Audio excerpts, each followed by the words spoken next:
Welcome to ఈవే study circle. ఇవాల్టి current affairs. తరచుగా మనం వార్తల్లో, న్యూస్ పేపర్లో, సోషల్ మీడియాలో డీలిమిటేషన్ అనే పదం గురించి ఎక్కువగా వింటున్నాం. అసలు డీలిమిటేషన్ అంటే ఏమిటి? డీలిమిటేషన్ని దక్షిణాది రాష్ట్రాలు ఎందుకు వ్యతిరేకిస్తున్నాయి? తమిళనాడు ప్రభుత్వం నూతన వధువరులకు సంతానోత్పత్తిని పెంచమని ఎందుకు కోరుకుంటుంది? ముందుగా మనం డీలిమిటేషన్ అంటే ఏంటో చూద్దాం. డీలిమిటేషన్ అంటే శాసనసభ స్థానాలను, లోక్సభ స్థానాలను పునర్విభజన చేయడం. భారత రాజ్యాంగంలో ఆర్టికల్ 82 అనేది నియోజకవర్గాల పునర్విభజన గురించి తెలియజేస్తుంది. ప్రతి జనాభా లెక్కల తర్వాత లోక్సభ నియోజకవర్గాల పునర్విభజన చేయాలి. అలాగే డీలిమిటేషన్ కమిషన్ తీసుకున్న నిర్ణయాలను న్యాయస్థానంలో ప్రశ్నించరాదు. అయితే పార్లమెంట్ ఇప్పటి వరకు 4 డీలిమిటేషన్ కమిషన్ను నియమించింది. అవి 1952లో 1, 1963లో 2, 1973లో 3, 2002లో 4ది. అయితే 1976 42వ రాజ్యాంగ సవరణ చట్టం ద్వారా 2000 సంవత్సరం వరకు లోక్సభ స్థానాలను స్థిరీకరణ చేశారు. అలాగే 2002లో కూడా 84వ రాజ్యాంగ సవరణ చట్టం ద్వారా 2026 వరకు కొనసాగింపు చేశారు. భారత రాజ్యాంగంలోని ఆర్టికల్ 170 అనేది రాష్ట్రాలలో నియోజకవర్గాల పునర్విభజన గురించి తెలియజేస్తుంది. అయితే పార్లమెంటు డీలిమిటేషన్ చట్టాన్ని చేస్తుంది. ఈ చట్టం రాష్ట్రపతి ఆమోదించిన తర్వాత డీలిమిటేషన్ చట్టానికి రిటైర్డ్ సుప్రీంకోర్టు జడ్జి చైర్మన్గా ఉంటారు. అయితే డీలిమిటేషన్ కమిటీలో 3 సభ్యులు ఉంటారు. ఒకరు వచ్చేసి రిటైర్డ్ సుప్రీంకోర్టు జడ్జి, రెండో వ్యక్తి చీఫ్ ఎలక్షన్ కమిషనర్, మూడో వ్యక్తి వచ్చేసి స్టేట్ చీఫ్ ఎలక్షన్ కమిషనర్ ఉంటారు. ఇప్పుడు డీలిమిటేషన్కు సంబంధించి ఒక ఉదాహరణ తీసుకుందాం.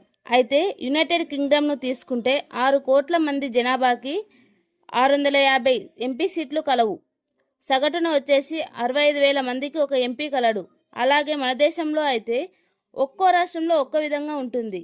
మన దేశంలో ఎక్కువ లోక్సభ ఓటర్లు గల నియోజకవర్గం మేడ్చల్ మల్కాజ్గిరి 31 లక్షలు కలరు. తక్కువ లోక్సభ ఓటర్లు గల నియోజకవర్గం వచ్చేసి లక్షద్వీప్, ఇందులో 50,000 మంది కలరు. మన దేశ మాజీ రాష్ట్రపతి ప్రణబ్ ముఖర్జీ తన ఆత్మకథలో ఈ విధంగా చెప్పారు. ఎలా అంటే, ఇంత పెద్ద దేశానికి 543 లోక్సభ స్థానాలు కాదు ఉండాల్సింది, 1000 లోక్సభ స్థానాలు ఉండాలని చెప్పారు. మొబైల్ వరల్డ్ కాంగ్రెస్ సమ్మిట్ వచ్చేసి 2025 మార్చి 3 నుంచి 6 వరకు జరిగింది. ఇది ఎక్కడ జరిగిందంటే బార్సిలోనాలో జరిగింది. ఈ బార్సిలోనా అనే ప్రదేశం స్పెయిన్లో కలదు. స్పెయిన్ యొక్క రాజధాని వచ్చేసి మాడ్రిడ్. ఈ మాడ్రిడ్లోనే UNWTO అంటే united nations world tourism organisation యొక్క ప్రధాన కార్యాలయం కూడా కలదు. అలాగే మొబైల్ వరల్డ్ కాంగ్రెస్ థీమ్ వచ్చేసి కాన్వెర్జ్ కనెక్ట్ క్రియేటివ్. 2025 ఫిట్జికర్ అవార్డ్స్. ఈ ఫిట్జికర్ అవార్డ్స్ను ఆర్కిటెక్చర్లో భాగంగా నోబెల్ బహుమతిగా భావిస్తారు. అయితే వీటిని 1979లో ప్రారంభించారు. దీని నగదు బహుమతి వచ్చేసి $1,00,000 అమెరికన్ డాలర్లు. మొట్టమొదటిగా ఈ ఫిట్జికర్ అవార్డ్స్ తీసుకున్న వ్యక్తి ఎవరంటే ఫిలిప్స్ జాన్సన్.